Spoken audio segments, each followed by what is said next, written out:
Welcome to the channel. To decorate in the Shabby Chic style. This is Rene's home. The first thing you should know is that the color that should predominate in your decoration is white, because it offers the necessary clarity and stability for an ornate decoration. In addition, Shabby Chic is characterized by the unique use of pastel tones, which combine perfectly with white and give a romantic touch. Flower arrangements cannot be missing in any space in the home. And if you want, you can add the flowers in quilt, curtains, cushions, tablecloths, and wallpaper. In general, prints with small drawings of roses are chosen. Another idea to decorate your home are candles and candlesticks.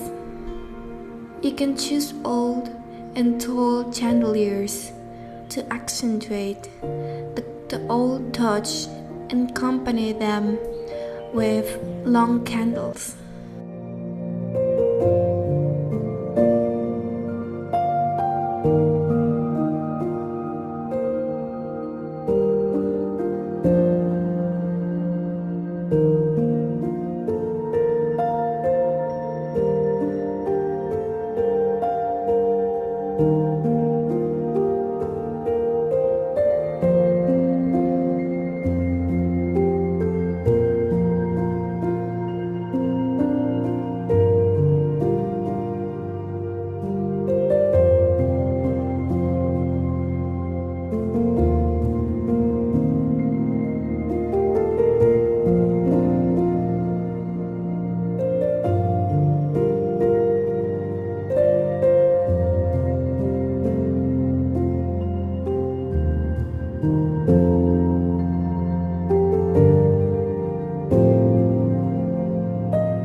are also part of the Shabby Chic style. It is important that the mirror has a striking and old frame. Here you can see them in gold in different ways but in the same style.